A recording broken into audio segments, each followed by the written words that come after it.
하버드 대학교에서 성공한 아이들을 연구한 결과 자신이 일상에서 하고 있는 일을 일인 동시에 놀이라고 받아들이는 아이들이 대부분 성공했다는 내용의 영상을 지난번에 올려드렸는데요. 공부를 이런 태도로 받아들이게 하려면 공부 첫인상이 좋아야 해요. 사람도 첫인상이 좋으면 그 사람이랑 쉽게 친해지잖아요. 공부도 마찬가지예요. 공부에 대한 첫인상이 좋으면 그냥 공부를 쉽게 하고 잘하고 싶어 하고 공부를 잘하려고 더 노력하게 되거든요.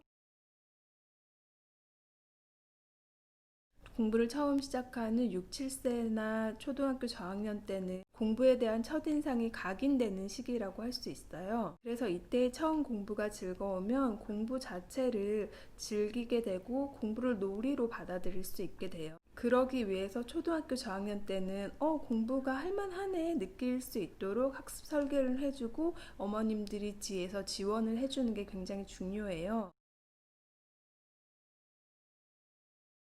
초등학교에 들어가면 읽기, 쓰기, 받아쓰기도 마찬가지고 대부분 언어지능과 관련되어 있는 공부를 하게 돼요. 때문에 아이들마다 다른 언어지능이 영향을 많이 미쳐요. 언어지능이 높은 아이들이 학습에 유리할 수밖에 없더라고요. 특히 초등학교 저학년 때는 언어지능만 높으면 공부에 대한 첫인상이 좋고 자기 스스로도 공부를 잘한다고 생각하게 되고 또 공부를 놀이처럼 즐길 수 있게 되더라고요.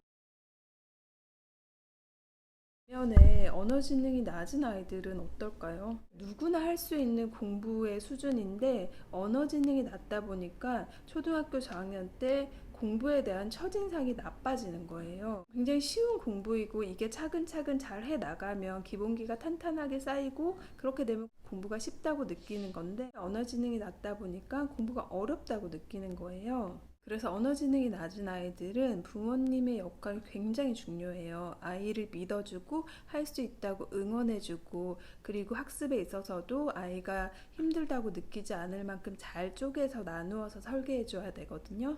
특히 꾸준히 매일매일 하는 게 굉장히 중요하고요.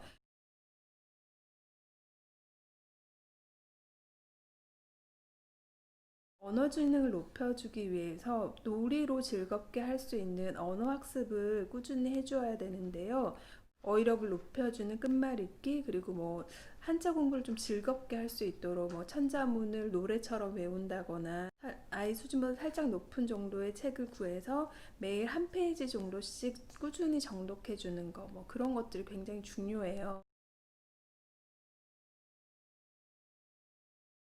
아이들을 가르치는 입장에서 솔직히 말씀을 드리면 언어 지능이 높은 아이들에 비해서 언어 지능이 낮은 아이들을 이끌어 주려면 에너지가 거의 한 10배는 필요한 것 같아요. 그 언어 지능이 높은 아이들은 한두 번만 알려주면 그걸 잘 이해하고 잘 받아들이니까 별로 가르치는 입장에서 별로 힘들지가 않아요. 근데 반면에 언어 지능이 낮은 아이들은 그 수준에 맞추어서 조금씩 자극을 해줘야 되니까 더 신경이 많이 쓰이고 더 에너지를 많이 쓰게 되고 노력을 더 많이 해야 되더라고요. 수업을 마치고 나면 정말 녹초가 돼요. 에너지가 다 빠져가지고 그런 아이들을 계속 이렇게 이끌어준다고 정말 좋은 결과가 나올까에 대해서 항상 저도 고민을 많이 하는데요. 그래도 저는 이제 아이들을 많이 가르쳐 봤으니까 그런 아이들이 어느 순간 얘가 기본기가 생겼구나라고 느끼는 순간이 와요. 최소 1, 2년 정도는 꾸준히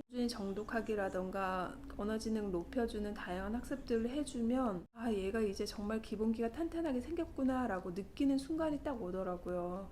네, 그냥 꾸준히 해 나가다 보면 어느 순간 아이가 성장해 있을 거라는 사실을 믿고 하는 수밖에 없는 것 같아요. 아이들은 믿어주는 만큼 성장하기 때문에 이렇게 꾸준히 노력을 하다 보면 성장할 것이다 라고 정말 믿으면 정말 성장을 하더라고요. 오늘도 영상 봐주셔서 감사하고요. 아이들이 즐겁게 언어 지능을 높일 수 있는 학습에 대해서도 꾸준히 올려드리도록 할게요.